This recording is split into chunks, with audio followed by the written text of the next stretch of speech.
So this is the third and final part of the presentation. Part 3, solving the problem. This is about how to apply the solution that we learned about human consciousness to the problem that our species is currently experiencing and going through. And again, the solution was consciousness being raised on a global level by raising it at the individual level.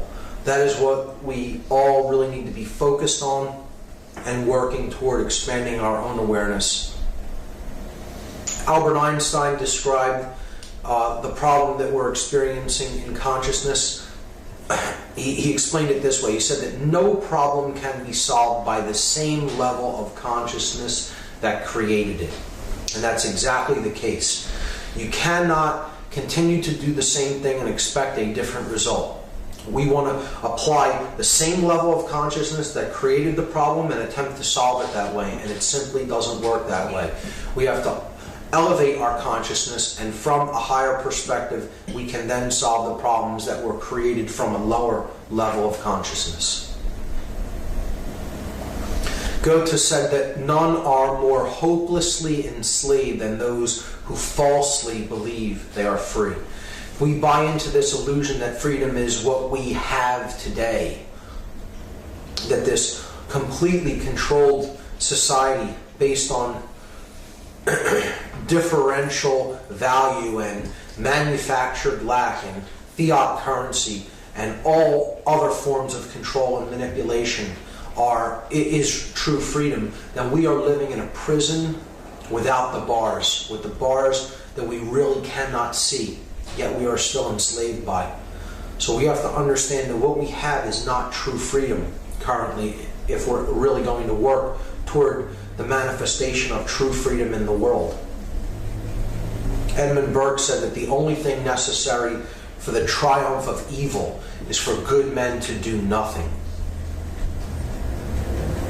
And Thomas Paine said that these are the times that try men's souls. The summer soldier and the sunshine patriot will, in this crisis, shrink from the service of his country. But he that stands it now deserves the love and thanks of man and women. Tyranny, like hell, is not easily conquered. Yet we have this consolation with us, that the harder the conflict, the more glorious the triumph. We are currently living in the time of the apocalypse. People have a completely incorrect notion of what apocalypse means. This word comes from the Greek language, and if we break it down into its etymology, apo means to take away or to remove in Greek, and kalyptine means to cover or to conceal. So it's a veil of sorts. So the apocalypse is the taking away, the removal of that which has been concealed, the lifting of the veil. It's a great revealing process. That's what apocalypse means. It means the process of revealing, and what is being revealed is the truth. The truth is what is being unveiled. It is the revealing of that which has been hidden, that which has been occulted and is difficult to see is now being seen by many people.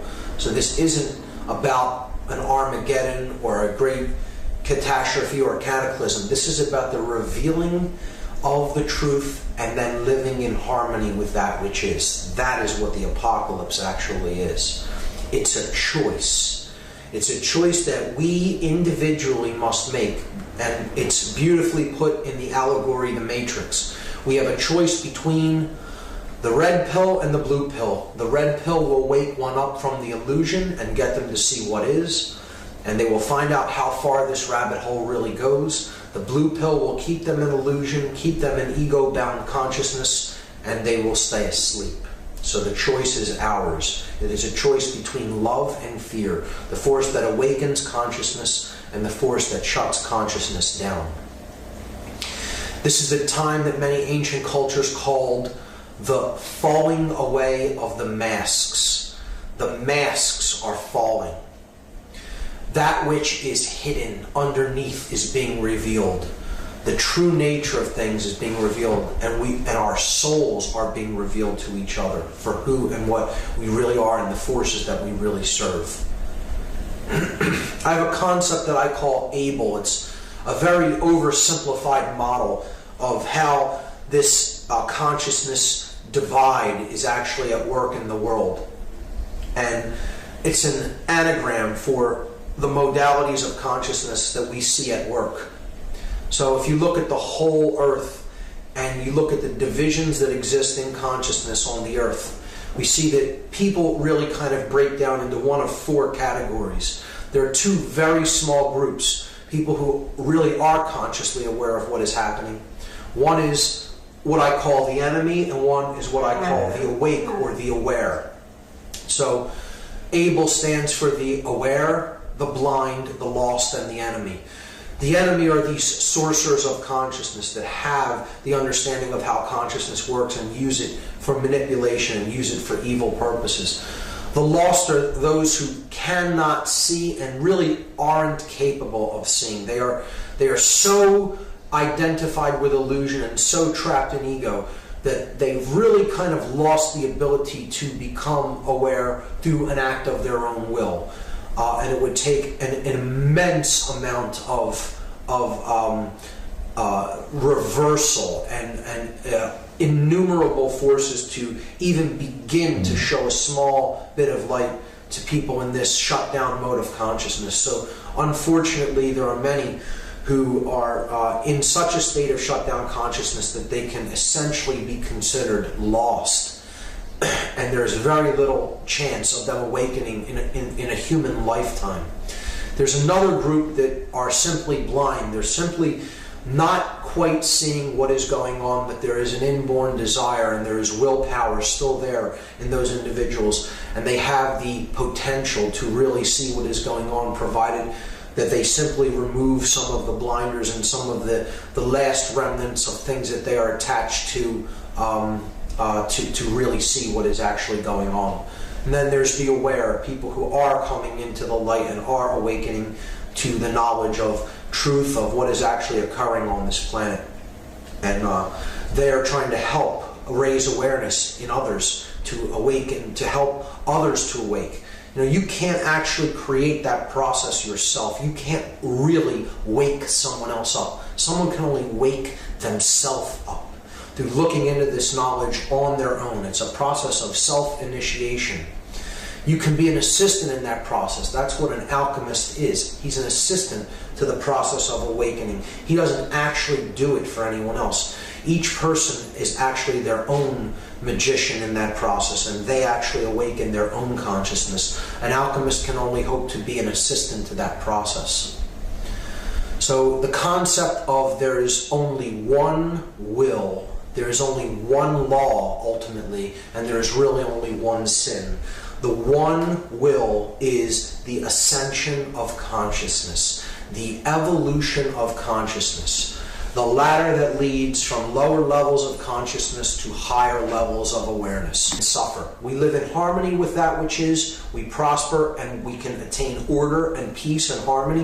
If we live in opposition to that which is, the truth, then we're going to be oppressed and enslaved. That's simply how the dynamic works. There is only one sin, and that one sin is tyranny. Whether it comes under the administration of an emperor, or a queen, or a Führer, or a president. Tyranny always comes as a liberator. It always claims to be the liberator and that which is going to bring freedom and prosperity and order, but it ultimately ends up in one way. And these images are disturbing, but this is what tyranny really brings. Tyranny brings enslavement, and ultimately it brings death. It brings things like concentration camps, death camps, such as these disturbing images from the Third Reich. It brings a boneyard ultimately, and cooperating with tyranny is also part of tyranny. So it's not just those who are really doing it, it's those who are cooperating with it in any way. And I would term those who are cooperating with the process of tyranny as the selfless. And this doesn't mean selfless from a perspective of, I'm not selfish. This is the capital S selfless. Those who have been robbed of the true connection with self. This is selflessness. These are those who have become Golemized. Those who have been cut off from the Spirit. So I'm going to look at the concept of selflessness from two perspectives, from two allegorical perspectives. And the first is the movie Lord of the Rings. Look at the beings that are portrayed as the figures that are completely cut off from self in Lord of the Rings. You have Gollum. The ring brings him premature, brings him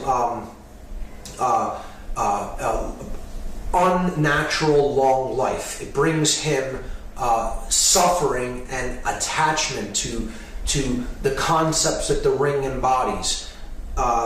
Worshipping materialism, worshipping power. He's unwilling to let go of these things. He's unwilling to let go of ego. So he becomes a shriveled husk of his former self, Smeagol. The orcs used to be elvish creatures. They used to be elf-like beings, and then they became these monstrous beings, the orcs. The ring wraiths have no face. They're depicted as completely selfless. They have no identity underneath their mask. They're a total husk.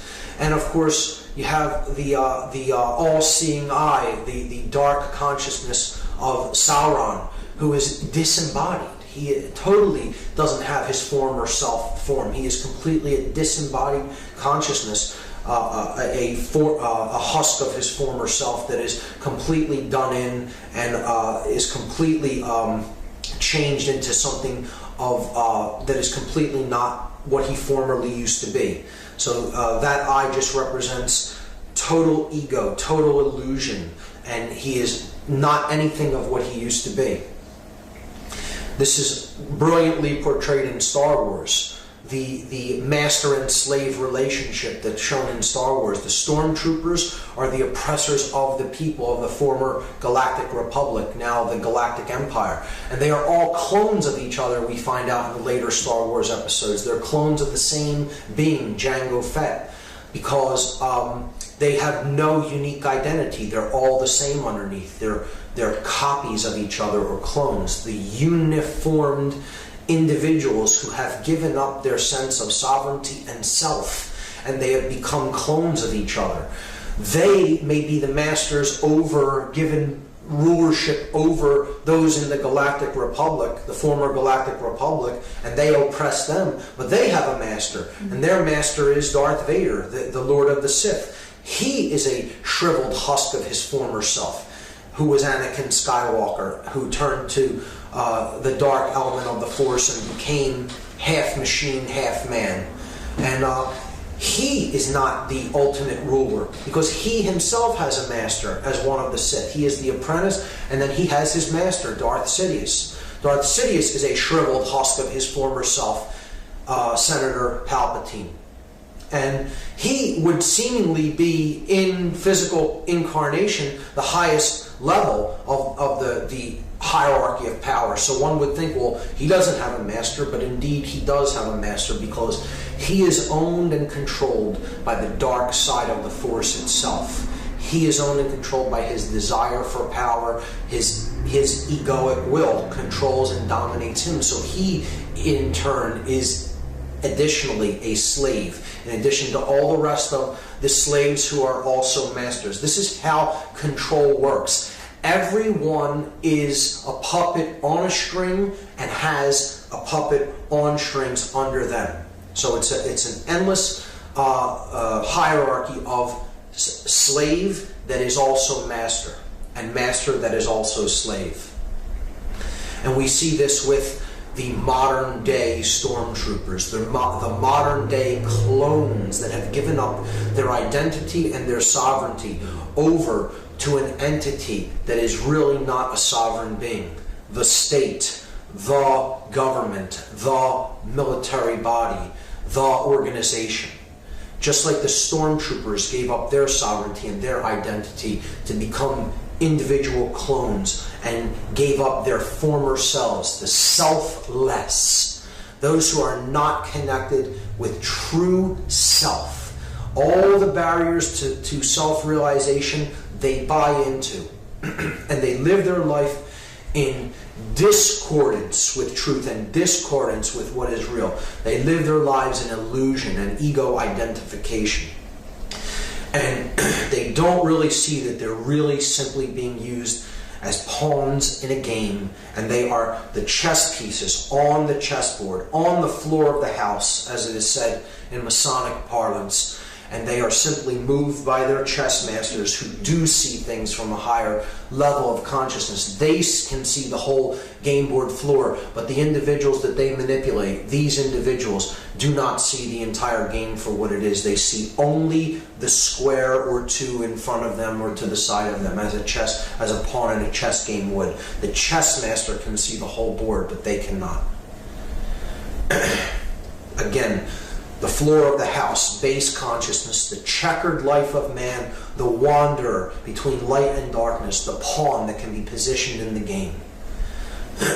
And ultimately they are the bricks in the pyramid of manipulation, those who are being used to, unknowingly used, without their direct knowledge, by those in knowledge in the light above them.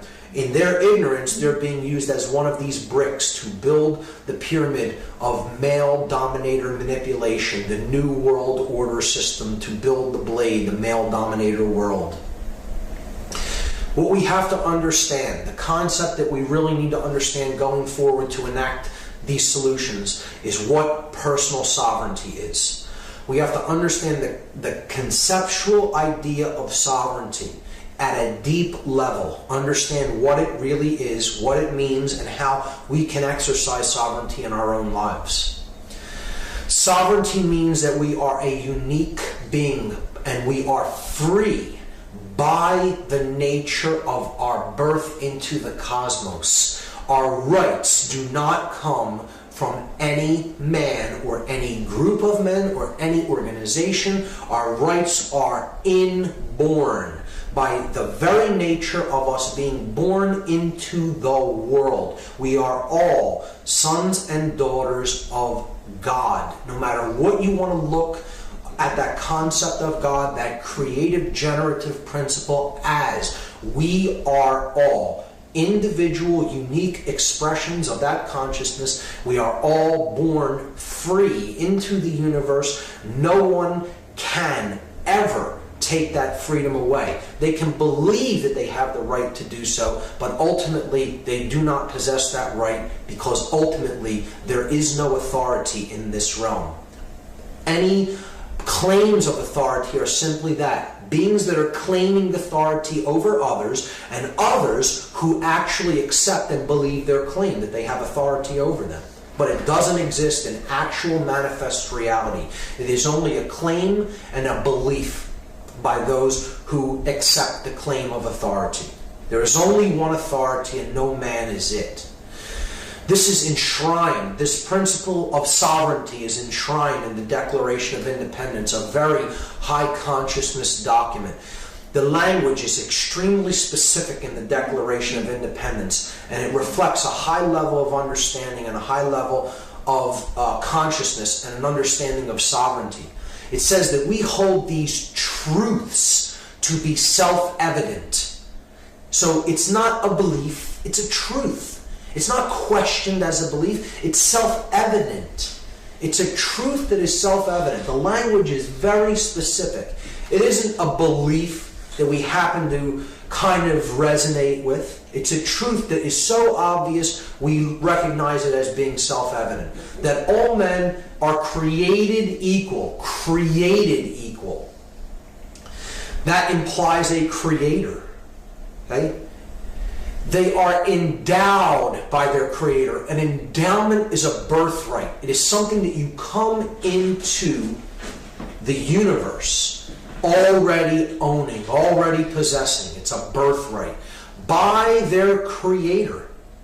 The creator is that which has endowed this right to us, has given it to us as a birthright with certain unalienable rights. Unalienable means these rights can never be separated from the individual. They cannot be made alien to the individual. Among these are life, liberty, and the pursuit of happiness. A very high consciousness document, and I think in our modern day and age in this country, we've really lost sight of these truths. We've really lost sight of what sovereignty really is. We need to go back and look to the consciousness of the individuals that comprise documents such as this and understand really what they were saying and what these statements that were made meant. And again, it's a declaration. It's a true statement of that which is, of independence, of no dependence upon anyone else, because we recognize our own personal sovereignty. The enemy of all personal sovereignty is what I call satanic illusion.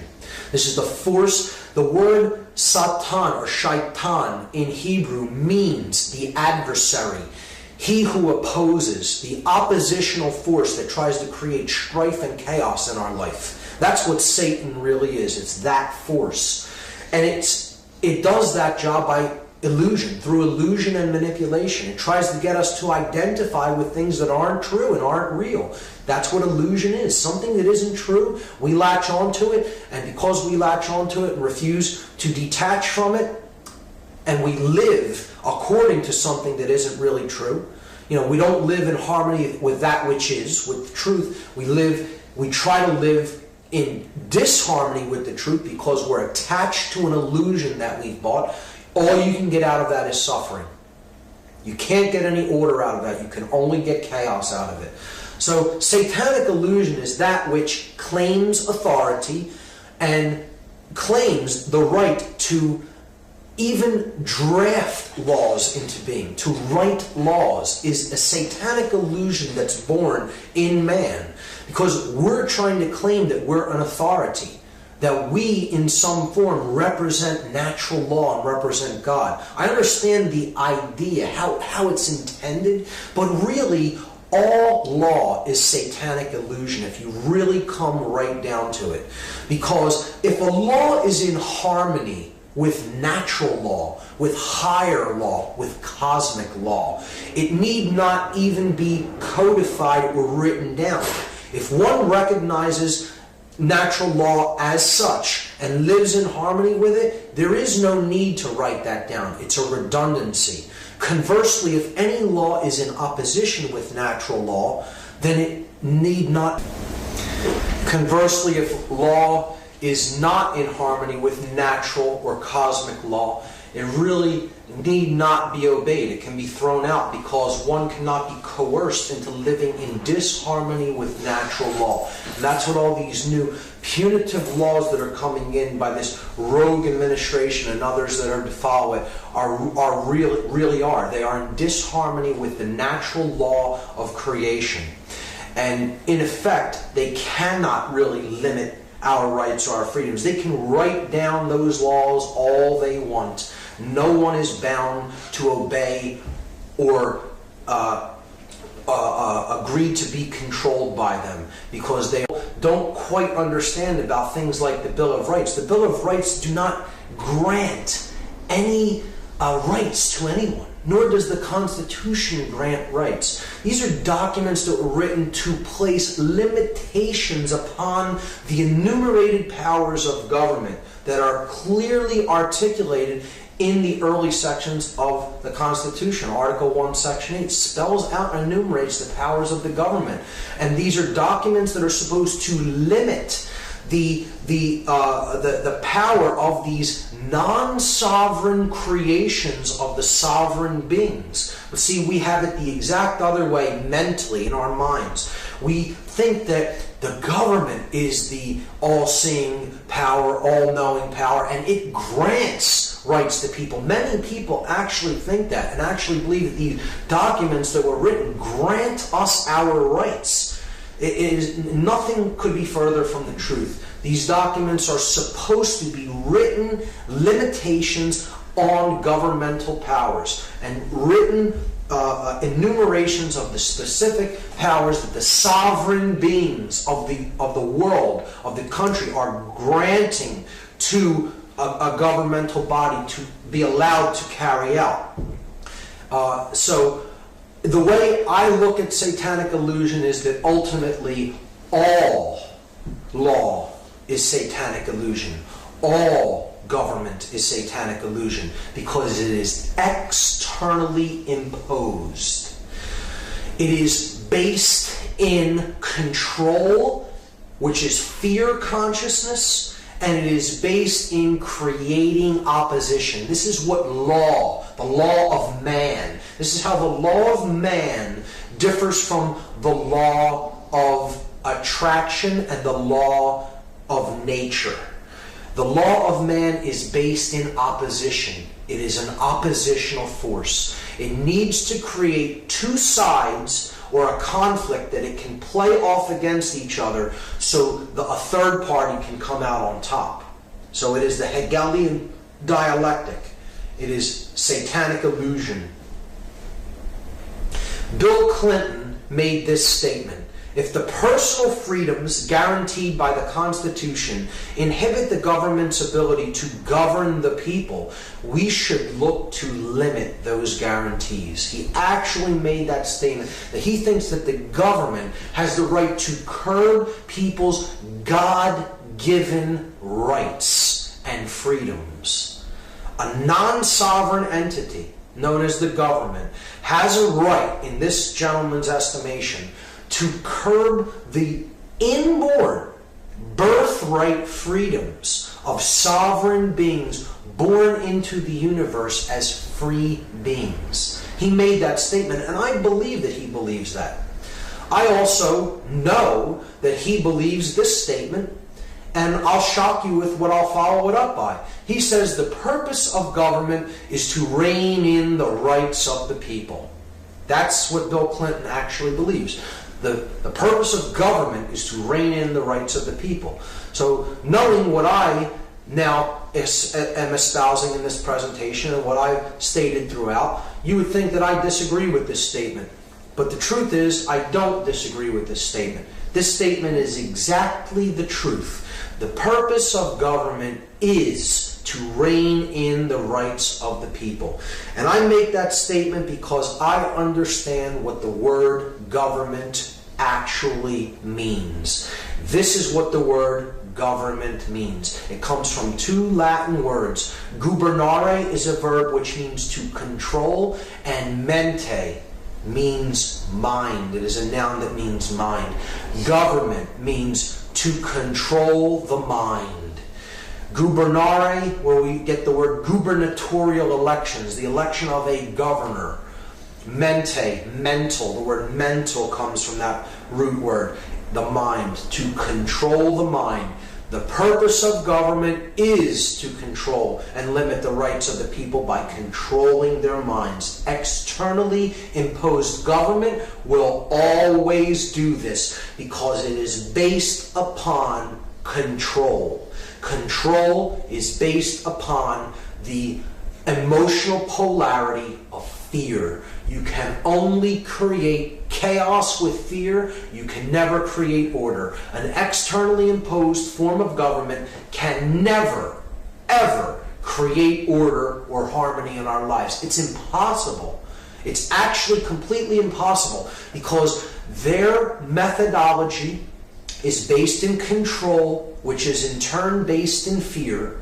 And fear can only, the dynamic energy of fear can only create chaos, as we've seen many times over, and that you can prove in your own experience. Control breeds chaos. It does not create order. Government is a modality of consciousness. Externally imposed government is a modality in consciousness that is based in fear.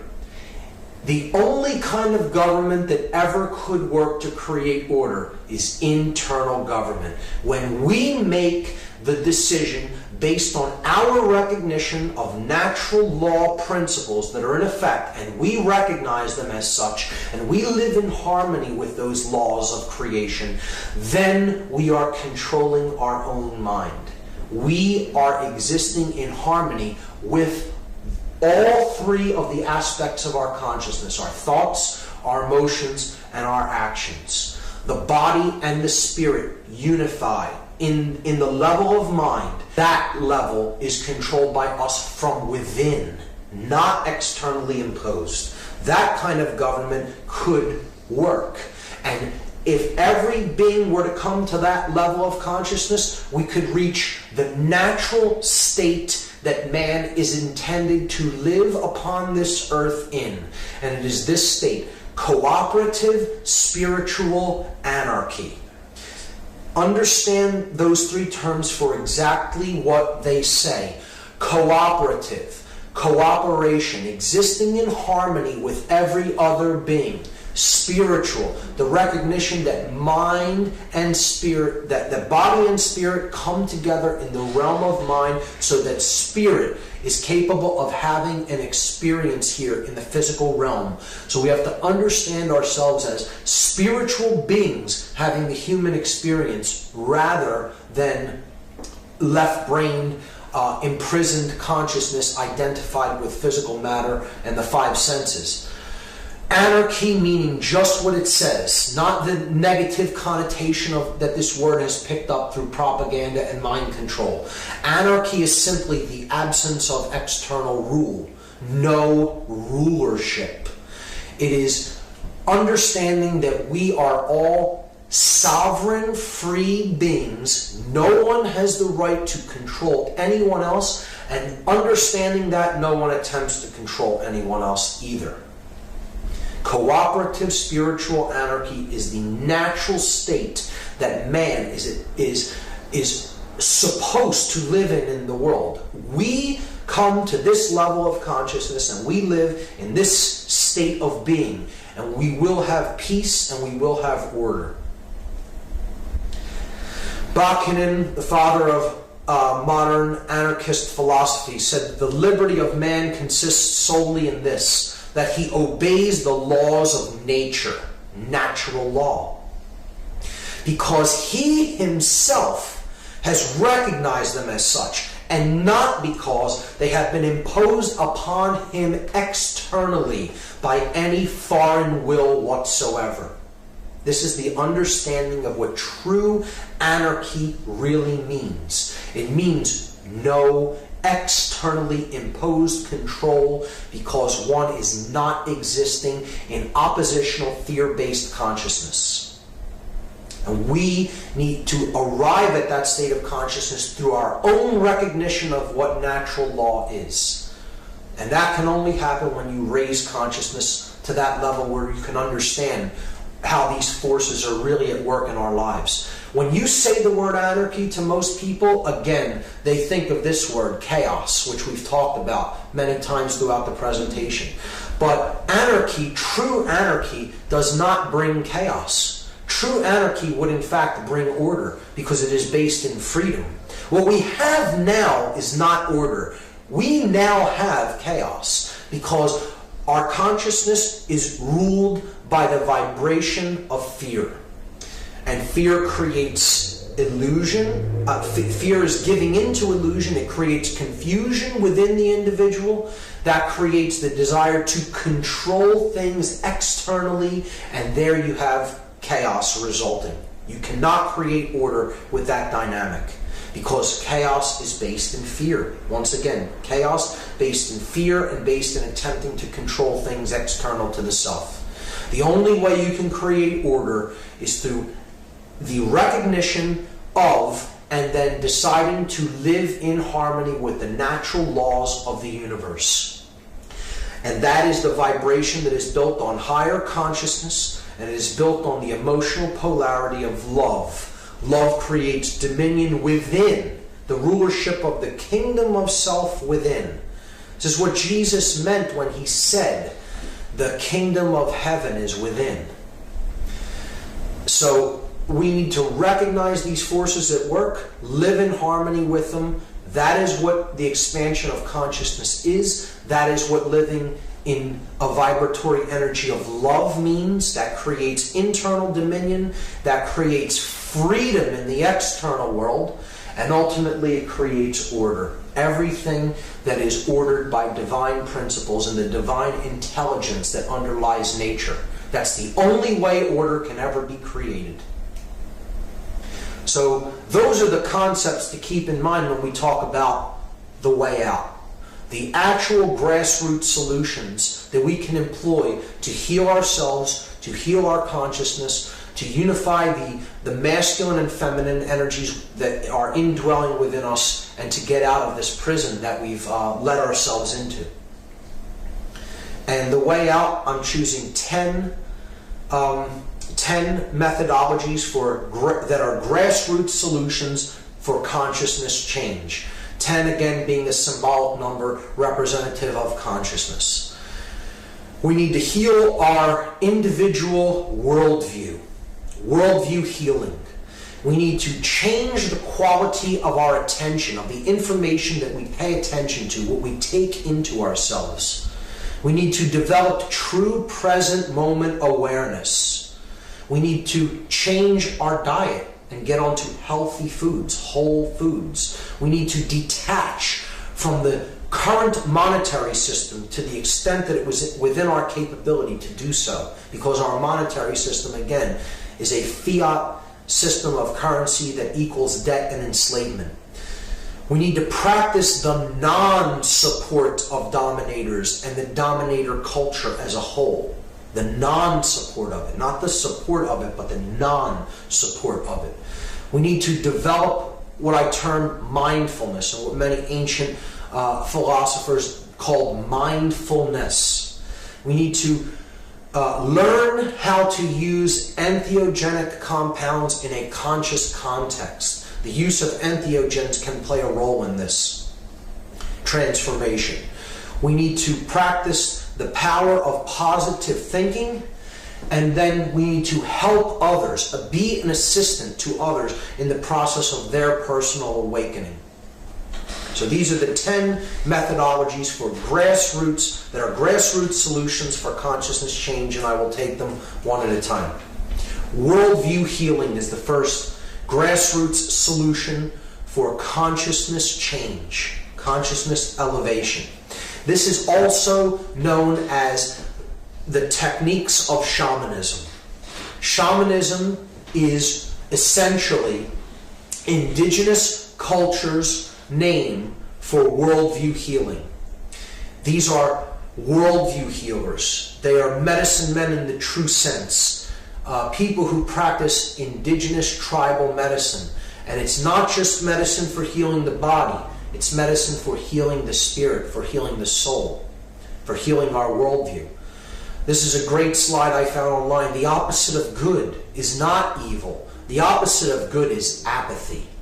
It's apathy combined with ignorance and combined with laziness that creates everything that ails us, everything that creates our suffering. Apathy, ignorance, laziness. These are the real evils of the world. These are what are born of a negative worldview, an unconscious worldview. So we need to heal that. We need to get over our apathy. Care is the grand architect of the universe. It's what bears everything into manifestation, what we care about. And we have to examine what we care about, what we're focused on, and what the real goal of what we're trying to achieve in the world really is. Is it our own personal comfort? Or is it really the alleviation of suffering for everyone here? Because we recognize we're all in this together. We're all one consciousness experiencing itself subjectively, and everyone else's suffering is also our own suffering. That is what conscience really means. That's what real responsibility is that understanding. And we need to get to that level of consciousness if we're ever going to truly unify and be one world, recognize that we're actually all one consciousness.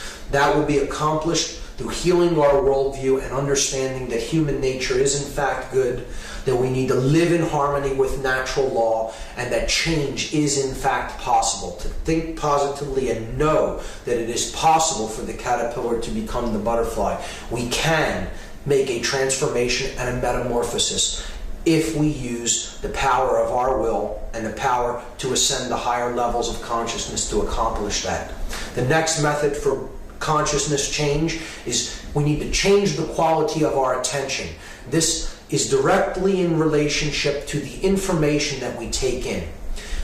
Human beings are very definitively the product of the information that they have taken into themselves. So the quality of what we put in is going to determine the quality of what we get out, of what we experience, and how we experience the world. Thomas Jefferson said that if a nation expects to be ignorant and free in a state of civilization, it expects what never was and what never will be. Truer words were never spoken. There is no such thing as the simultaneous coexistence of ignorance and freedom. It is one or the other. An ignorant population is an enslaved population. And a well-informed population is a free population. So this is why reading is so important. Reading really is a key to understanding. We need to read information that was considered important enough that the people that came before us placed it down in writing. And this is how we become informed. We take in good information and we become inwardly formed. That's what information is. The process of becoming inwardly formed. And by becoming informed, we can be reformed. We can make ourselves anew with the new information that we have taken into ourselves. See, this is what we generally have right now in the mass media and the popular culture. People hypnotized, paying attention to propaganda and mind control.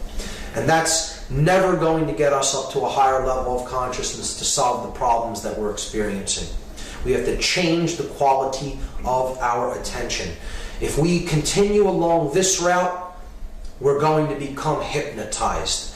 In the sense of the word, if you break it down into its constituent elements, hip in Greek is a word that relates to the depression of the spirit. And gnosis is knowledge or information. So hypnosis is knowledge or information that creates the depression of the spirit, or a state of unconsciousness. And it puts someone into a trance state of mind. That's essentially, I'm not talking about clinical hypnosis or hypnotherapy here. I'm talking about hypnosis from a fundamental point of view of being a trance state of consciousness. One that is controlled by someone else, and another person is placed into this trance, often through their own will, through accepting that information, accepting the practitioner's invitation to go into the trance. We're going into a state of hypnosis willingly by paying attention to the information, the often horribly poisonous information that we accept from the mainstream media and from mainstream sources. But now, see, if we follow along in that ideology, we're going to go into a state not only of hypnosis but of fascination. The word fascination breaks down to a fascination or a fascist nation. The word fascist coming from fasci, it's encoded in fascination. We break words down, we see hidden meanings actually encoded into words that we speak, but we don't really look at the underlying significance of the word or how the word breaks down. You go into fascination, and that's the step toward becoming a fascist nation. We can go into a transformation, okay? A state of mind that resembles trance, mind control. We don't want that kind of transformation. We want a true transformation. We want to inform ourselves through the new alternative media that is truly a blessing and a gift that we have available to us, possibly, at this level for the first time at this wide of a scale. The internet is that new form of information, and the new media that is arising on the internet is profound, and it is really helping to awaken the consciousness of the planet. And we need to use it and protect it and use it to its full benefit in our lives so we can undergo a true transformation, to go beyond form. Transformation, go beyond form. The next grassroots solution for consciousness change is develop true present moment awareness. I talked about this a bit in part 1. This is getting over the notion of psychological time, of being crucified at the place of the skull, Golgotha, between the two thieves, the past, anxiety, regret over the past and the future, anxiety for what is to come. As we saw encoded in this image of the Gnostic crucifixion, Jesus, the light of the world, crucified at Golgotha, the place of the skull between the two thieves, the past and the future. And this doesn't mean focus on minutia. Present moment awareness isn't the focus on minutia all around us. It's not developing tunnel vision. Many people will think that that's what it means. It means really broadening our horizons and opening up our consciousness and our perspective to see the big picture, not to focus on minutia. It doesn't mean pay attention to every little single detail that is all around you and all the little minutia of everyday living. It means be in the moment, but see the bigger picture around you. Understand what is taking place within and understand what is taking place in your environment. See the big picture from a global perspective, from a perspective that encompasses all consciousness. We need to get over our psychological notion of time as a quantity and as based in physical matter, principles, and endlessly repeating cycles of time. And great new time gnosis techniques and ideologies have been formulated and have been derived from indigenous cultures, such as the Mayan calendar systems that are out there. And it's the focus on time as an expression of consciousness and a movement of consciousness through the ever-expanding present moment. And not focusing on it as an endlessly repeating cycle, or based in a physical process that is based on astronomical movements. It's the markage of time as the evolution of consciousness through time. That is what some of these systems of time gnosis that are really gaining a lot of popularity in certain circles are really about. And the Mayan calendar is one that I have been able to use to some great benefit in my life. Another method for consciousness change is one that I believe that currently we really do have the ability to take and put into full practice, because we have a lot of control over what we put into our bodies as far as diet goes. To change our diet is something that is within our control and is something that we can all work toward if we simply use our willpower to do so. Because we talked about all the poisons in the modern Western diet and all the unnecessary drugs that people attempt in the medical profession and the pharmaceutical profession to get us dependent upon. The idea is to detach from these poison foods and really get focused on organic foods, organic farming, local food production for local populations, because there's less stress on the resources and on the land, and less dependency on oil and trucking resources in from other areas. So organic food diet, whole foods, really nutritious foods, get off of high amounts of sugar, high glycemic index foods, high carbohydrate levels, high sugar levels, just really poisonous compounds in food. Get off of GMO foods, genetically modified foods, and on to just good, whole organic foods. And that you'll really see a change in the consciousness. You'll see not only a change in the body, but you'll see a change in the clarity of your ability to focus your mind and to really put your thoughts into manifestation. You really are what you eat. It actually is true, and the body reacts to what is put into it. So it's not just inwardly forming ourselves through the information we take in, it's also what we physically put into our body to use as fuel. And this drives the brain. The diet has to do with the health of the brain, most certainly. So this is one that we all can do, and it's within our control if we use our willpower to change our diet for the better. Monetary detachment is one of the hardest methods to actually put into practice because we have little control over everyone using the monetary system. We are largely at the mercy of other people using these currency systems that are in use around us, so it's difficult to detach from the monetary system. But to do it as much as possible, we should look at alternative forms of currency. Some people are trading in credits online, bartering online.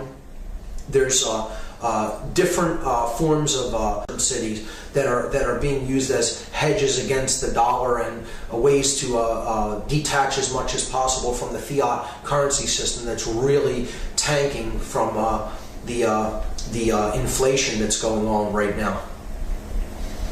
Local systems of barter are also a good way to deal with monetary detachment. And taxation.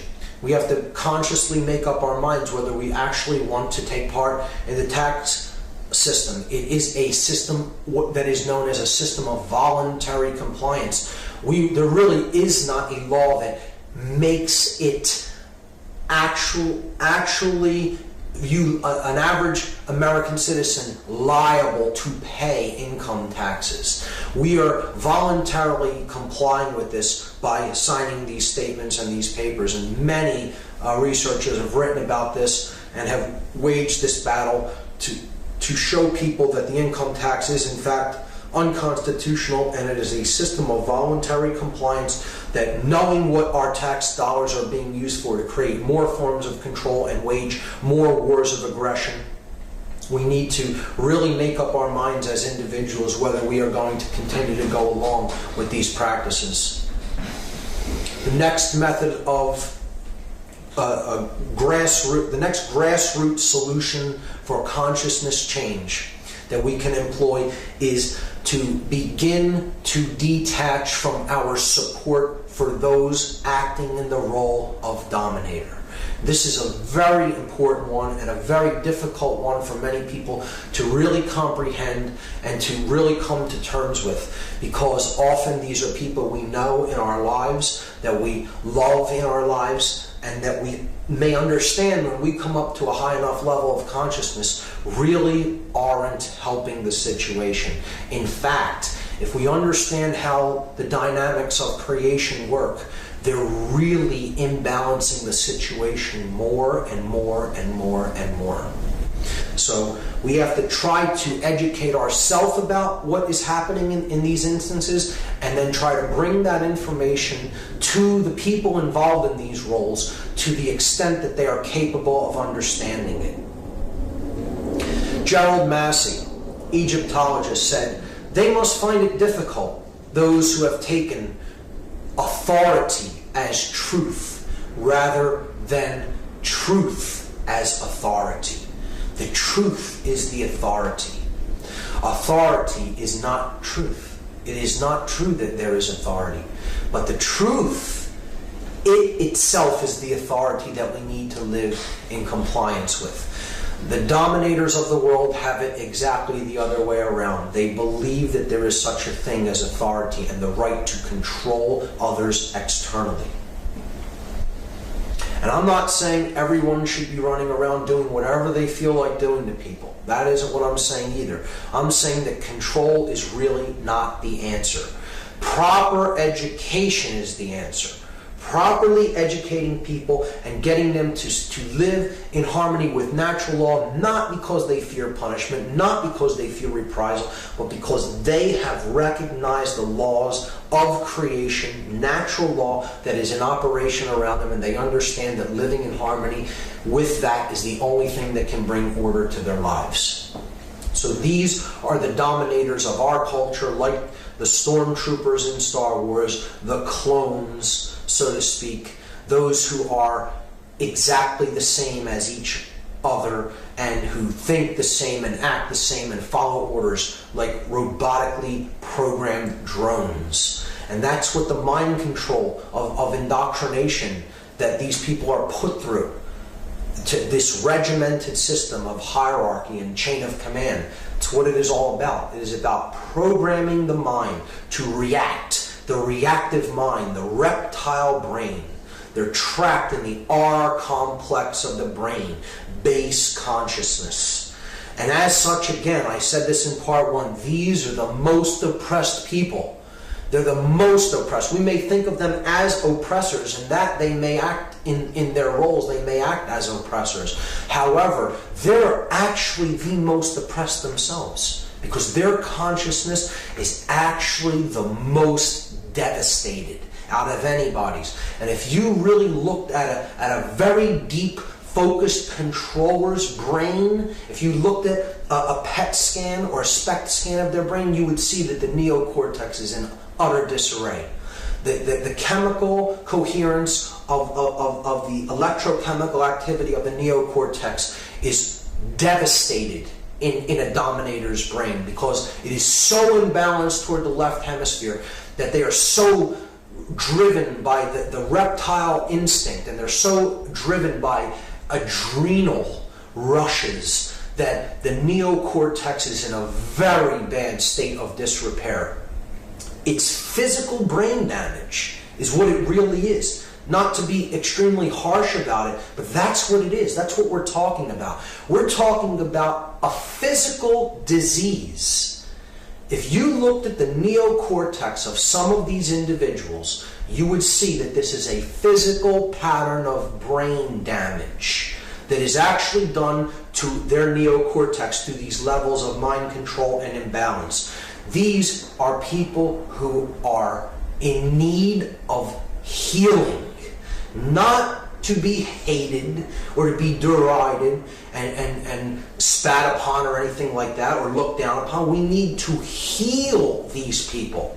They need healing more significantly than most other people. That is how damaged their consciousness has become. So this is like Anakin Skywalker, who had the best of intentions, growing up as a young Jedi, but he became bent on control. He went down the ideology that control is the answer, and in doing so, he gave over to fear, the dark side of the Force, the dark polarity, and he became Vader. He lost his true self. He became, he went into the consciousness of selflessness, lost the connection with the true self, and he becomes the Dark Lord of the Sith, Darth Vader. And this is what really happens in controller jobs. They start with the best of intentions, and it really descends into brutality and coercion and simply issuing orders and following orders, and it's all about control. That's what it descends into. It's just about, I'm acting as God, and I will say what is true, and I will say what goes and what you're going to do. So it's a form of slavery. And that's what all control, external control is. It's illusion to create opposition and slavery. When in fact, really, these people doing these jobs aren't the real enemy. They're oppressed by the enemy as much as we are, but they're just getting them to become oppressors like the sorcerers at the highest levels are. It's like a psychological rape, if you really want to look at it, or a condition where one is beaten when young or raped when young. Okay, when we encounter psychological traumas like this, we go into defense mechanisms and we decide one of two things. We either decide to identify with the master and become like them, or we go into shutdown mode. We identify with a being that likes to be treated severely. So it becomes either one becomes a sadist or oftentimes a masochist. But more often than not, the abuser, the one who is abused, decides to act in the strength role, what they perceive to be the strength role, and they then become the abuser to enact that brutality down the line onto the next generation. So that is the kind of psychological trauma that these people really undergo at a fundamental level. And again, they need healing. That's what they ultimately need. See, the idea is it's okay if we act like that. Many people will see it like that. It's not fascism if we do it. We can go out and bomb countries that didn't attack us and kill innumerable amounts of children. We can go and create torture facilities, but that isn't fascism because we've done it and we're the good guys. Well, it doesn't work that way. It still is fascism, and those who are enabling it are part of it, and those who enact these things are part of it. And they're as involved as the people that came up with these ideas and decided to enact them to begin with. They would have no ability to enact these things if they wouldn't have people willing to go along with it. And that's the same with any war scenario. Wars cannot be fought if there are no soldiers who are willing to go off and fight wars. And that is on both sides. That is on both sides of the conflict. That is how war will be put to an end.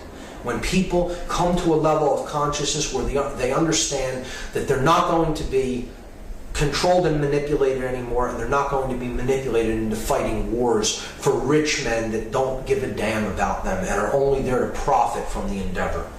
That's what our wars are ultimately fought about. And here's a person who is all too happy to explain that to you in the most overt terms. Henry Kissinger, a military strategist who actually comes up with the designs for positioning and strategies for engagements and helps to create strategies for positioning troops, makes a statement like this: military men are just dumb, stupid animals to be used as pawns in foreign policy. Here's one of the chess masters, folks, telling you himself that he doesn't give a damn about you. He doesn't care about you at all. At all. You're a dumb, stupid animal to him. This is one of the people deciding where you're going to go off to fight. You're a dumb, stupid animal to him, to be used as pawns in a game of chess. He's the chess master positioning you, the dumb, stupid animal, on the board, on the floor of the house, a wanderer between light and darkness, never knowing which is which. So people have to make up their minds. Do they want to wage war for people like this? Because that's really who's sending people off to war. They're never fighting. People like this never fight their own wars. They don't fight their own battles. They sit back behind the scenes, call the shots like the gods that they think they are, and they send the poor and the shut down in consciousness off to war to wage battles for them so that they can prosper and profit. It's all about who benefits. Who gains is the question that needs to be asked. So in fact, I understand people like this believe that they're doing something positive. They believe they're supporting people. They're not really acting in the best interest of the people that they think they are acting in the best interest of. You know that they may love the people that they're supporting, they think they're supporting in these instances. Yes, they love them, but the action that they're taking to support their family members who are going to go off to war isn't really helping them. They need to help them to raise their conscious awareness so that people will decide not to fight these senseless wars of human sacrifice, because that is ultimately what war is and always has been. It is a ritual of human sacrifice. And they're all too happy to wrap the soldiers up in all the occult emblems all over them before they go off and send them off on the altar of sacrifice. That's all war is, that's all war ever has been, and that's all war ever will be. It's a human sacrifice ritual. And the object is, don't support this. Explain to people that it's a scam to make the rich richer and to do away with people that they look at as dumb, stupid animals to be used as pawns in foreign policy. We need to not support the dominator culture, the dominator ideology. We need to help people to understand that war is wrong in whatever context it is fought in. The researcher David Icke explained this so brilliantly, I had to put this whole quote in the presentation because it encapsulates perfectly what I think about people who make these decisions to go and fight these wars. David Icke said, accept responsibility for yourself and your actions, thoughts, and words. You alone make choices. You alone are answerable to the consequences of your behavior. The feeble excuse that the establishment expected it holds no truth or justification. What is the point of having principles if you allow others to dictate your behavior? At the end of the day, you will judge your performance and the contribution you have made to creation. It will not be based on what another expected of you or what you did because you felt trapped. And how often do we hear that? I had no choice. It's something I had to do. I didn't have anywhere else to go or anything else to do or any other way to live. You hear this as an excuse all the time for why people go off and fight the wars that they fight. This is a cop-out. This is doing something because you felt trapped and you feel that it's expected of you. And that justification holds no truth. We are answerable to our own actions. And what we do in any given circumstances, no matter what was threatened of us, no matter who said that they would do something harmful to us in return, we take that action of our own will and of our own accord, and we are answerable to the consequences of our own actions. That's what needs to be understood. And in this role, in this helping, this process of healing, women can play an immensely powerful role and have and will continue to have an incredibly powerful effect in this understanding of what the dominator culture is all about, and help to explain and talk with and really delve into the psychological makeup of the men that they love, because let's face it, most of the people enacting this domination are men. Okay, they're the physically stronger of the sexes as far as a physical build and physical makeup and physical strength. So they're the ones who are really employed as this strong arm for the force that the sorcerers need to enact their will. And women will play a role because every brother in this dominator culture, every son, every husband, every father, they have women around them in their lives, and these women can really get into their psychology, get into their psyche, get into their emotional makeup, and have discussions with them and talk with them about what they're being used for. If you understand what this is about, you understand how these men are being used and manipulated, you need to discuss it, not suppress it. It needs to be brought out in the open and discussed so that you can begin to help these individuals go through the process of worldview healing and understand how they're being used as a pawn. That's simply how it is, and that's the role that we need to actively take. The non-support of dominators, and one of the biggest roles to be played in this endeavor is the role that women will play in helping to heal that imbalance in consciousness. So the next grassroots solution for consciousness change is mindfulness. And this is interesting because it is kind of exactly the opposite of what the word is. We can understand mindfulness by quieting the mind and emptying it of thoughts for a time so that we can experience pure conscious awareness. And pure conscious awareness exists in the gap between thoughts. It's where the creative, generative principle of our thoughts derives from. It derives from the space between the thoughts, the gap, so to speak. So meditation is one of the practices that can bring mindfulness. It's a technique, a set of techniques that quiets the mind. There's many different ways to meditate. There is not just one meditation. There are sitting meditations. There are walking meditations. There are meditations that involve deep breathing. There are meditations that involve stretching. There are meditations that can be used in conjunction with music.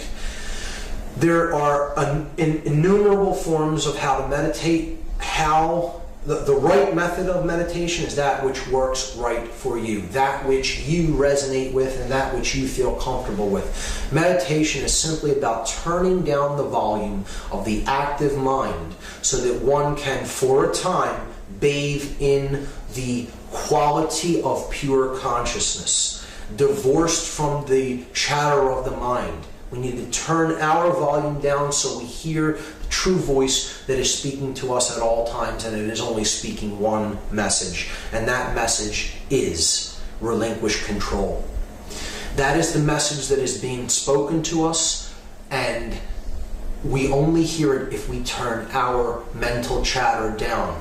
Because this voice never speaks above a whisper. It's a gentle voice that does not impose will or control. It is saying attachment to control, the illusion of control, is what is bringing your suffering upon you. Relinquish control. Understand that which is. Live in harmony with that which is, with the truth. And then you will know order and peace and prosperity. But to do that, we need to get over the idea that we're in control of anything or anyone. You're only in control of what you think, how you feel, and how you act in the world. That's it. So relinquish control and do this through this process of developing mindfulness. Watch our actions. Watch. Be an observer of the self, of how we behave in the world, and turn down the volume of the mental noise of the mind. And this can be done through various techniques of meditation. The use of entheogens in a conscious context is one of the next methodologies for consciousness change. And that is critically important, the last part of that, in a conscious context. This means understanding what an entheogen is, what it does, how to administer it or take it yourself, and to use it for the correct reason, in the correct set and setting, the correct psychological set, the correct physical setting, and for the right purpose. Because these are not toys. These are not games to play. These are consciousnesses to commune with. This is what true communion is. Not a dead sacrament, but an active sacrament.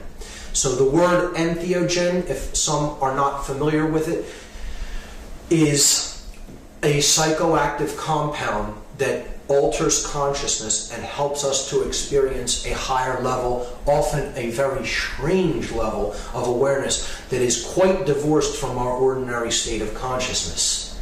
It is in a state of alternative consciousness, an altered state. The word entheogen means to create the divine within. It comes from the Greek words en, which means within, theos, which means the divine or God, and genere, which means to create. That's Latin, actually. So to create the divine within is what we can begin to do, begin to recognize the divine within us and to help cultivate it by communing with an entheogenic compound. Entheogens have also been called psychedelics.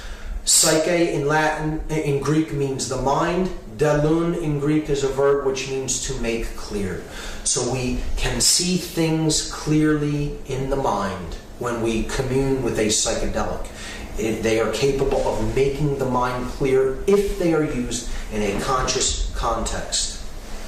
Some of the most popular entheogenic compounds: THC, tetrahydrocannabinol, or cannabis; psilocybin, or psilocybe mexicana, magic mushrooms; ayahuasca, or Banisteriopsis caapi. This is the DMT being the active ingredient, a combination that is added to the ayahuasca blend from the chacruna plant. Sometimes even pure dimethyltryptamine, DMT. These are powerful psychoactive compounds, some more powerful than others, that can really help us to go deep within our consciousness and explore the realm of the psyche, within the rich tapestry, the rich realm that exists within each of us. And these substances are demonized, and these substances are made illegal. Imagine that, naturally occurring compounds found in nature that are off limits to adult human consumption because you don't own your own consciousness. That's what laws like this, draconian laws like this, are saying to us. You as an adult do not have the choice as to whether you feel it proper to modify your consciousness as you see fit. We own your consciousness, and we are saying that this experience is off limits. You are not permitted to modify your own consciousness, which you think you own, in a way that you see fit as a mature, responsible adult. I will tell you whether or not you are permitted to modify your consciousness because I own your consciousness. Imagine that.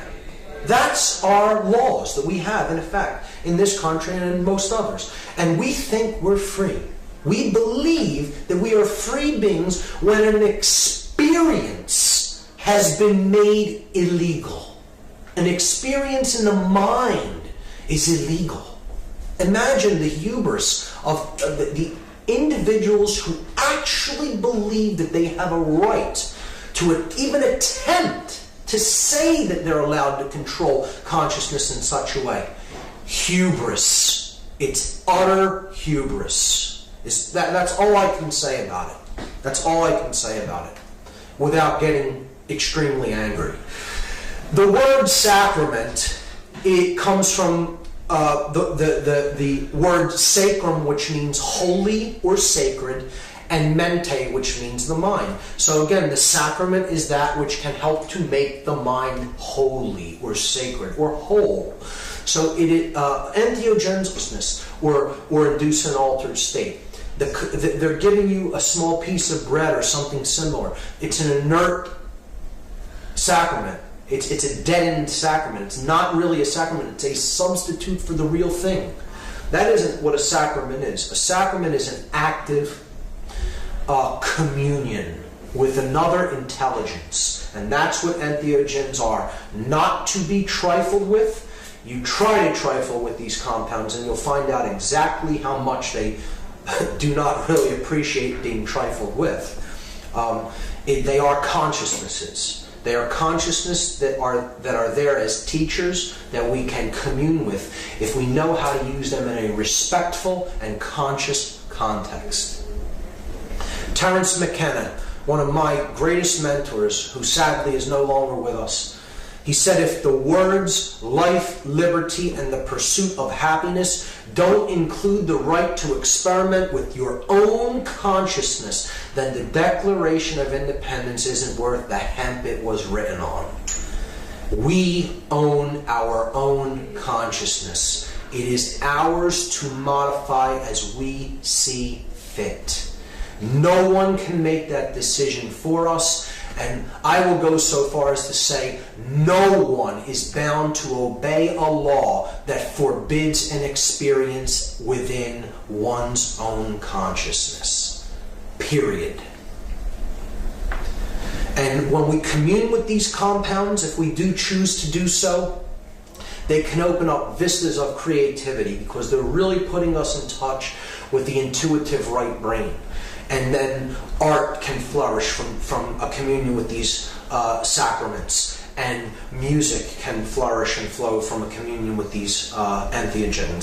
So it's one of the ways that we can use them to get really into deeper touch with the creative aspect of ourselves. The next grassroots solution for consciousness change is the power of positive thinking. It's one I often struggle with, as do many people who do research in this field. We have to keep a sense of humor. It's often difficult to do so, knowing the weight and the gravity of the situation and how deeply along we are in this, but it's extremely important to be able to look at it lightheartedly. It is also extremely important to see the glass as half full. Try to recognize that we are making small steps and small progresses in the right direction. Try to see the glass as half full as opposed to being half empty, and focus on the positive rather than the negative. Difficult. I struggle with this one myself. Understand that change is possible. Keep that focus in mind. Keep the eye on the prize, so to speak. Change is possible. And we need to not look at the asleep as the enemy. We need to look at the asleep as ones to be helped and healed. They're in a state of worldview illness, worldview poisoning. So we wouldn't go into a hospital and start spewing hatred out against a cancer patient. They're ill. They have a disease. They have an illness. They're sick. Just like people who are really shut down in consciousness, they really have an illness. They are at disease. They have worldview poisoning. And what they need is healing, not hatred or resentment. And again, it's one many of us struggle with, who are at a higher level of awareness, and we want to beat somebody up because they don't understand what we currently understand. It's our role to help them to come up in understanding, and oftentimes you'll encounter people that are completely resistant to it, and they're attached to their state of consciousness and attached to their egoic, self-centered worldview, and they want to stay in that state of disconnection. And it can be difficult, and we need to, work with them to the extent that we can, and if they are determined to stay in that modality of consciousness, perhaps it is better to allow them to do so and experience the negative outcome that will inevitably result from refusal to change and to ascend in consciousness. They will find out eventually, we all will in one form or another, what our level of consciousness is really going to create for us. No one really escapes the lesson. They can only delay it. So we need to help them to the extent that is within our capability, and then outside of the capability that you can affect, you need to know where the limitation lies and let certain individuals be where they are. That's a hard lesson to learn, extremely hard.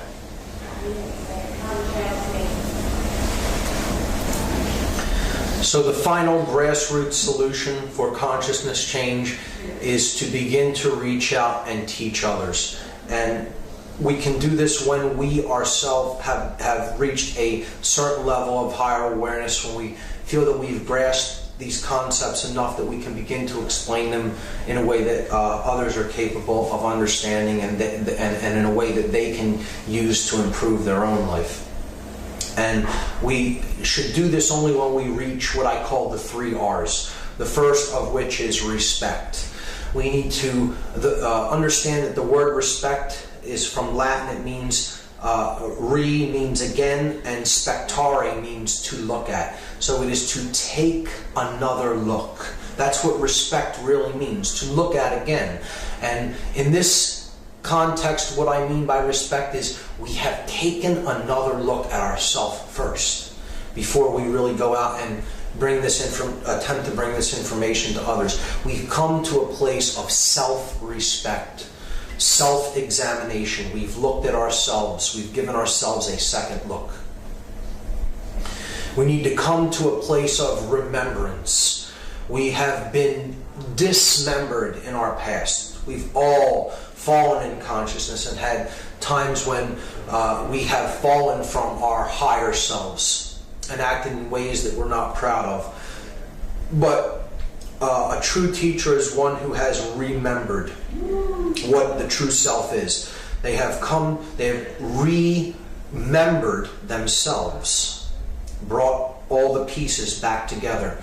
And when they have become remembered, they have reminded themselves. They have re-enabled the proper worldview. They have re-enabled the proper operation of the mind, been reminded. And the third R is responsibility. To come to a true understanding of what responsibility is. And this does not mean the left brain, Western, monetary worldview of what responsibility is, having this much money or having this kind of a job and taking on all kinds of extracurricular activities, and that means we're a responsible person. That isn't what true responsibility is. True responsibility is responsibility. It is the ability to respond to the circumstances and the situations that we find ourselves in consciousness, because we are aware of what is going on within ourselves and in our surroundings, and therefore we have the ability to respond to anything that, in a proper way, in a balanced way, to any scenarios that might come up or might develop. That is what true responsibility is, and it is the understanding that, again, everything is connected. There is no separation between self and others, and every being's suffering is our own. There will be suffering here for as long as one being is suffering. That is how you know that you're in any kind of a condition of suffering. You ask the question, is there even one other who suffers? And if the answer is yes, then you know that you're suffering, because there's no separation between that other and yourself. That recognition is what real responsibility is founded upon. And when we have the 3 R's, we can give birth to the 3 C's through teaching. And this is helping conscience to be born into the world. Care. It's all about that 4-letter word, care. What we care about is the creator of our experience. And if we care to do the right thing, conscience is born within us. This is the second birth. This is to truly be born again, is to be born in conscience. And this comes from the Latin con, which means together, and scieo sciere, which means to know or to understand. So conscience is common sense. It is that which we all know together. To know together is to undergo conversion in this process of teaching ourselves, and we help others to undergo the process of conversion. So this word is similar to the word converse, to have a conversation or a conversion. This comes from the Latin words con, which means together, and versare, which means to change. So to undergo a conversion or to converse, to have a conversation, is to change together. To undergo a process of change together is to undergo conversion. And ultimately, it's about developing conviction. Conviction, or to become convinced of something. Not because you simply believe it because someone else has told it to you, but because you yourself have recognized it as such, as truth. The truth is told so as to be understood. It will be recognized as such. That is what the truth is ultimately about. Not belief. It is about gnosis. It is about the understanding of something from the direct experience of that thing. Because we ourselves have gone off onto the path and we have come to a place of conviction. We've become convinced of it because we ourselves have directly experienced that thing. And that means we have come to a place together of victory. Conviction comes from the Latin con, which means together, once again, and vincere, which means to win or to be victorious. So conviction, or to become convinced, is ultimately, it ultimately means that we have won together. We are victorious together. And that is what atonement is really about. It is to come back to oneness, to go home, so to speak. You go back to the place where we really came from. The place where there is no noise of thought, where there is no conflict, where there is no chaos, where there is order and harmony and peace. And that is a place that exists within. That is the kingdom of heaven, or the experience of divine consciousness, and it exists within us. And we can reach that place if we turn our volume of mind down and we reach the state of atonement. And that word comes from Latin as well. A means to depart from, tonare means to make noise or to create noise, and mente means the mind, as we've seen. So atonement really means, if you break the word down, to depart from the making of noise with the mind, to depart from mental noise. It's how we unify the left and right brain hemispheres in this process of the chemical wedding that we've talked about, bringing the masculine and feminine energies together to a place of balance to create atonement, to put ourselves at one mind, understanding that we are all at one and there is only one consciousness here. That's what the ultimate goal of all of this is about, to experience true oneness. And that is what it is all about.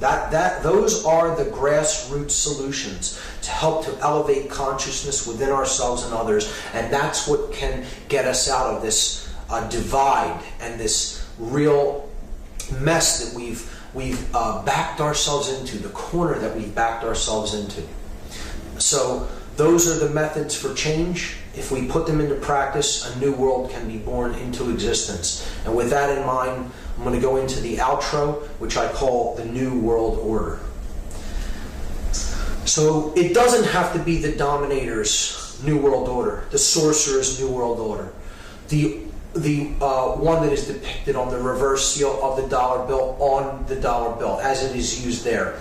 It doesn't have to be the pyramid of manipulation, of stone being erected in the image of the blade, controlled by a male dominator sorcerer who believes he is God and has the light and wants to dominate and control everything on the surface of the earth. It can be the positive New World Order, where we take that pyramid of manipulation down brick by brick, one changed consciousness at a time, to create the true great work, the bringing down of this light to earth and instilling it in the heart and minds of each individual here.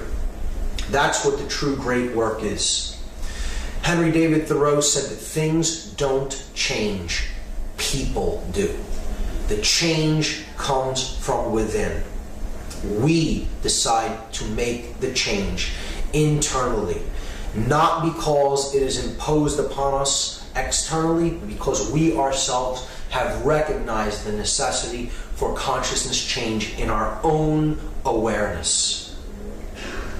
And it's all a house of cards, this pyramid of manipulation, just as we saw in The Wizard of Oz, where a lowly small dog rolls back the curtain on the great grand Wizard of Oz and exposes him for a man, a simple man, a small, powerless, relatively powerless man that he is, that is just pressing buttons and pulling levers to create a giant illusion of control and power. But it's really all a house of cards. And once we recognize the house of cards for what it is, we stop holding it up and it will collapse under its own weight, because we're ultimately, again, our own enslavers. We are the sheep in the pen with the gate open, free to go out at any time, yet we stay in the pen because we're so used to being in there that we don't know what true independence and freedom looks like much anymore. So we'd rather stay where it's comfortable, in the hassle-free zone.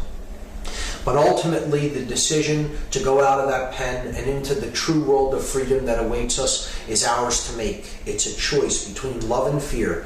It's a choice between the red pill and the blue pill, as in the allegorical movie The Matrix. And we need to choose that based on our level of awareness and what we feel is right for us. Do we wish to awaken to that which is? Do we wish to live in harmony with the truth and live in harmony with the laws of nature, because we ourselves have recognized them as such? That's the choice that lies before us. And when we make that choice, we will see that change happen in the world. We will see that state of non-dualism come forward and flourish and flower in the world. We will see the bonds that hold this world in bondage, the chains, the links of the chain that hold this world in bondage, crumble and fall away. And there will be one world. There will be not one world government. There will be one world with no externally imposed government. There will be one world born into the new consciousness of freedom and the new consciousness of higher awareness and love energy, the polarity of love. That's what we can give birth to if we use our power of will, if we use our intelligence, our emotions, and our actions in a proper context to bring this new world into manifestation. And that is the true great work, and that is the true new world order that it is possible for us to create here. What we're seeing happen is an epigenetic evolution. Epi from Latin means to go beyond, and genetic, to go beyond our genetic programming. This is not a physical evolution. This is an evolution in the mind. It's an evolution in consciousness that is happening on this planet and on the individuals of this planet right now. We are undergoing consciousness evolution. Epigenetic consciousness, epigenetic change.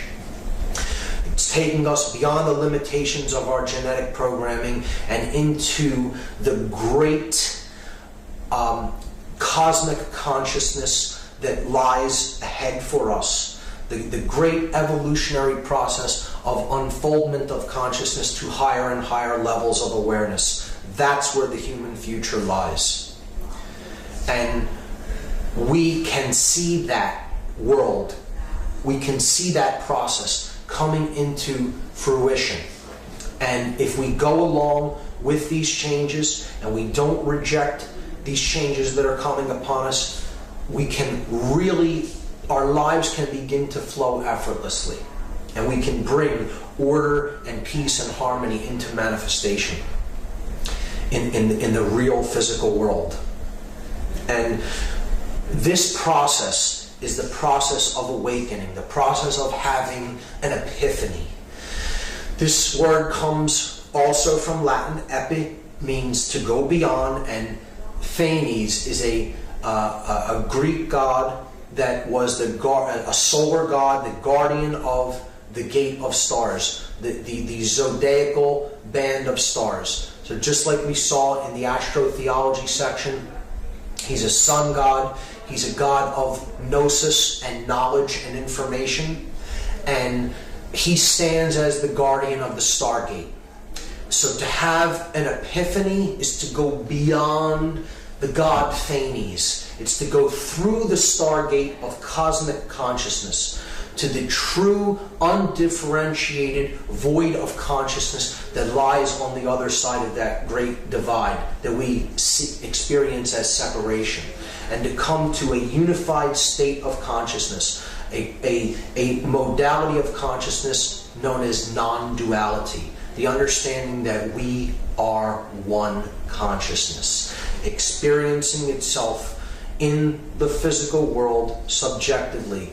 And that is the vehicle for us to have experiences. The physical reality is not who we are. We are pure consciousness. We are infinite consciousness, experiencing itself here to come to know itself better. That's what the true epiphany is about. To go beyond the limitations of five sense worldly reality to break down this negative, harmful, poisoned worldview that many of us are experiencing right now, and to really go into a state of whole-brained consciousness that is born of conscience, that comes from the heart, the polar energy of love, and to go through Phanes, to go beyond Phanes and go through the stargate of higher consciousness and cosmic illumination. That is what this process is ultimately all about. Martin Luther King said that cowardice asks the question, is it safe? Expediency asks the question, is it politic? Vanity asks the question, is it popular? But conscience asks the question, is it right? And there comes a time when one must take a position that is neither safe nor politic nor popular, but one must take it because it is right. Powerful words from an enlightened man. Nelson Mandela made the statement that our deepest fear is not that we are inadequate. Not that we are inadequate. Our deepest fear is that we are powerful beyond measure. It is our light, not our darkness, that most frightens us. We ask ourselves, who am I to be brilliant, gorgeous, talented, fabulous? Actually, who are you not to be? You are a child of God. Your playing small does not serve the world. There is nothing enlightened about shrinking so that other people won't feel insecure around you. We are all meant to shine, as children do. We were born to make manifest the glory of God that is within us. It's not just in some of us, it's in everyone. And as we let our own light shine, we unconsciously give other people permission to do the same. As we are liberated from our own fear, our presence automatically liberates others. And finally, the last quote, Mahatma Gandhi, the great teacher, said, simply, be the change that you want to see in the world. Because the external reality that we perceive around us is actually a reflection of what is going on within. As above, so below. You change what's in here, and what's out here will follow. That's what it is all ultimately about. So I'd like to wrap up the entire presentation with 3 simple wishes, blessings if you will. One from the Eastern world, one from the Western world, and one from the place in the middle, the heart. So this is a Buddhist blessing. It's a prayer often prayed by Buddhists, known as the metta prayer. This is the blessing from the East. May all beings everywhere be at peace. May the hearts of all beings everywhere remain open. May all beings everywhere awaken to the light of their true nature. May all beings everywhere be healed. May all beings everywhere be a source of healing for all others. May all beings everywhere be happy, and may all beings everywhere be free. From the West, I'm going to read a message from the Hopi elders. This is from the Hopi tribe of Arizona, Native American. You have been telling the people that this is the 11th hour. Now you must go back and tell them that this is the hour, and there are things to be considered. Where are you living? What are you doing? What are your relationships? Are you in right relation? Where is your water? Know your garden. It is time to speak your truth. Create your community. Be good to each other, and do not look outside yourself for the leader. This could be a great time. There is a river flowing now very fast.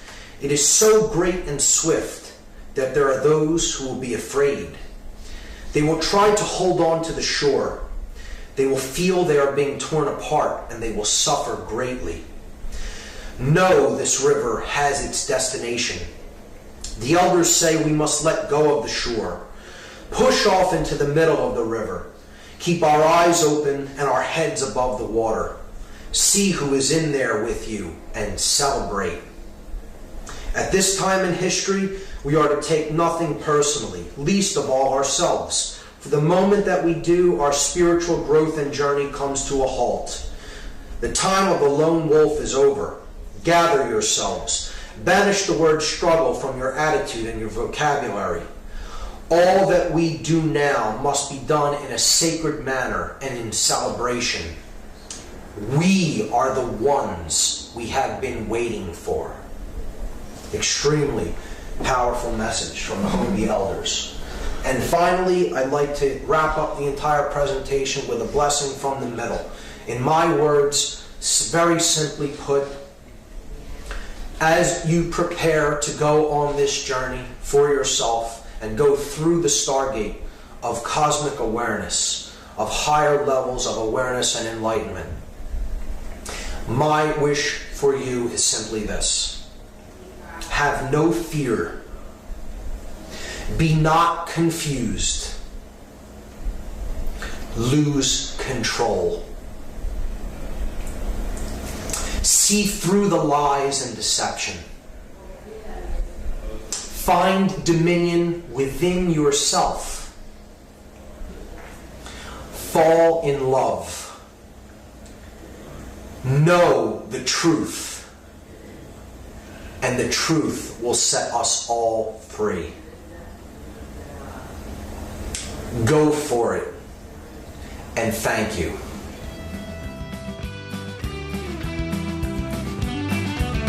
Feel the hatred, see the struggle, hear the crying, know the fright, see the hunger, makes you wonder.